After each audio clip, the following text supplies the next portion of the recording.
Bring the horns in.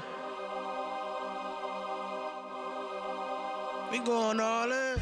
Well, you know, my first job after Attica was a staff attorney in the Albany office of Prisoners Legal Services, which at the time wasn't Prisoners Legal Services. It was the Albany Law School Legal Assistance Project. It was a clinical program that worked in 2 prisons near Albany. And Jomo was going to school in Albany and working, and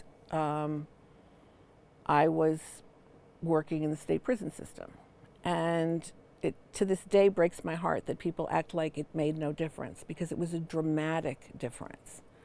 New York became the only state that has consistently had family reunion visits, overnight visits for families. They had contact visits. They began having 7-day-a-week visits in maximum security prisons that exist nowhere in the country. It was the birth of Prisoners Legal Services, came out of Attica. So, you know, prison is prison, and it's horrible, and I have worked, my entire career has been in prison. The organization I lead now is in 30 prisons in New York. So I'm pretty clear about what goes on, and it's pretty terrible. But the notion that it didn't shift as a result of Attica that's makes me sad that people feel this compulsion to say, well, you know, nothing happened. Like, they did not die for nothing. They did not do this for nothing. It literally shifted the perception of incarcerated people, and it actually changed college. It brought college into prison. So after, I mean, I had to leave Prisoners Legal Services when Jomo was arrested for killing the 2 police officers, because Dalu was killed in that same crime. When Dalu fled, Dalu was released, and he had 1 count of murder of Mickey Privatera, who was one of the 3 men that was killed upstairs. And Dalu decided not to stick around for the trial. Jomo tried to find him afterwards, because once everybody was pardoned and once it was over, he was kind of like, you can come out now, and tried to get Dalu back. And actually, the night of this case, he had brought Dalu to see Liz Fink and a couple of other people to try to convince him, we'll put up bail if you get arrested, you know, you should turn yourself in.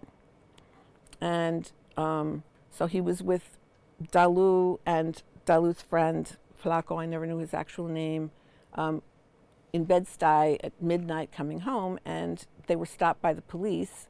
Jomo took off because he was on parole. He was not going to stick around. But Dalu got into this altercation, and so Dalu and the other fellow and the 2 police officers died. Jomo was shot and crashed his car 3 blocks later from loss of blood. And he was, of course, charged with the murder of, I believe, Dalu and both police.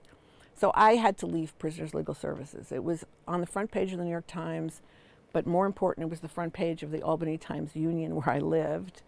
And I knew that I couldn't go back into prison at that point.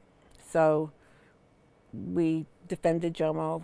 He had 3 trials. He was acquitted on the 3rd trial. Should have been acquitted on the first one. And I needed to get out of New York because police don't forgive that anytime, ever. And, you know, I just would be driving in Brooklyn and somebody would pull me over and say, let me see your license, Mrs. Davis. Now, I never changed my name to Davis.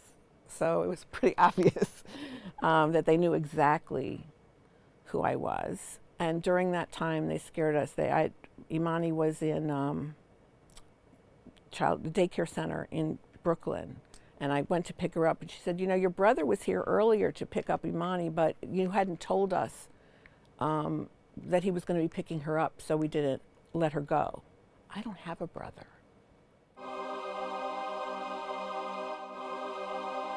Bring the horns in. We going all in.